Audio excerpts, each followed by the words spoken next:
ចូលមេត្តាករុណាចំពោះគ្នាទៅវិញទៅមកមានចិត្តទន់ភ្លន់ហើយអត់ទោសឲ្យគ្នាដូចជាព្រះបានអត់ទោសឲ្យអ្នករាល់គ្នាដោយសារព្រះគ្រីស្ទដែរបងប្អូនជាទីស្រឡាញ់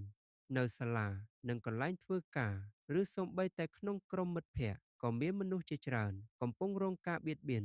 ឬសើចចំអកសូមជូនរឿងក្មេងប្រុសនិងស្បែកជើងចាស់មានក្មេងប្រុសម្នាក់ឈ្មោះតារាគាត់ជាក្មេងក្រីក្រហើយតែងតែពាក់ស្បែកជើងចាស់ទៅសាលារៀនរាល់ថ្ងៃមិត្តរួមថ្នាក់ខ្លះសើចចំអកគាត់ហើយហៅគាត់ថាសួស្ដីក្មេងក្រីក្រ តារាមិននិយាយអ្វីទេប៉ុន្តែរៀងរាល់ថ្ងៃគាត់យំតាមផ្លូវទៅផ្ទះរហូតថ្ងៃមួយគ្រូបានសួរសិស្សទាំងអស់ថា បើថ្ងៃណាមួយអ្នកគ្មានអ្វីសម្រាប់ពាក់តើអ្នកនឹងមានអារម្មណ៍យ៉ាងដូចម្តេច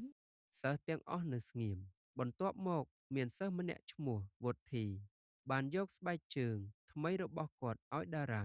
ហើយនិយាយថាខ្ញុំសុំទោសដែលធ្លាប់សើចចំអកអ្នកតារាយំប៉ុន្តែជាទឹកភ្នែកនៃក្តីរីករាយចាប់ពីថ្ងៃនោះមិត្តរួមថ្នាក់ទាំងអស់ចាប់ផ្ដើមរៀនស្រឡាញ់និងគោរពគ្នាការបៀតបៀនមិនមែនមានតែការវាយដំទេប៉ុន្តែមានការនិយាយមើលងាយការសើចចំអកការបង្អាប់ឬការធ្វើឲ្យអ្នកដទៃមានអារម្មណ៍ថាគ្មានតម្លៃ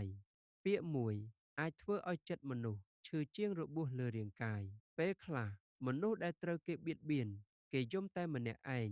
ហើយមានអារម្មណ៍ថាគ្មានអ្នកណាស្រឡាញ់គេឡើយប៉ុន្តែព្រះយេស៊ូវមិនដែលចង់ឲ្យយើងធ្វើបាបគ្នាទេ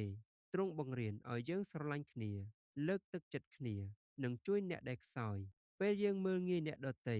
យើងកំពុងបំផ្លាញចិត្តដែលព្រះបានបង្កើតប៉ុន្តែពេលយើងនិយាយពាក្យល្អ ឬការពារអ្នកដែលត្រូវគេធ្វើបាបនោះយើងកំពុងបង្ហាញសេចក្តីស្រឡាញ់របស់ព្រះថ្ងៃនេះសូមយើងសួរខ្លួនឯងតើយើងធ្លាប់ធ្វើឲ្យអ្នកណាម្នាក់ឈឺចិត្តដែរឬទេតើយើងជាមនុស្សដែលលើកទឹកចិត្តឬជាមនុស្សដែលបំផ្លាញចិត្តអ្នកដទៃព្រះចង់ឲ្យយើងក្លាយជាពន្លឺមិនមែនជាមូលហេតុនៃការឈឺចាប់ទេពាក្យរបស់យើងអាចបំផ្លាញឬអាចព្យាបាលសូមកុំក្លាយជាមនុស្សដែលធ្វើឲ្យអ្នកដទៃយំ តែសូមក្លាយជាមនុស្សដែលនាំក្តីសង្ឃឹមនិងសេចក្តីស្រឡាញ់វិញសូមឲ្យព្រះជួយយើងឲ្យស្រឡាញ់គ្នានិងឈប់ការបៀតបៀនគ្នាគ្រប់ប្រភេទអាមែន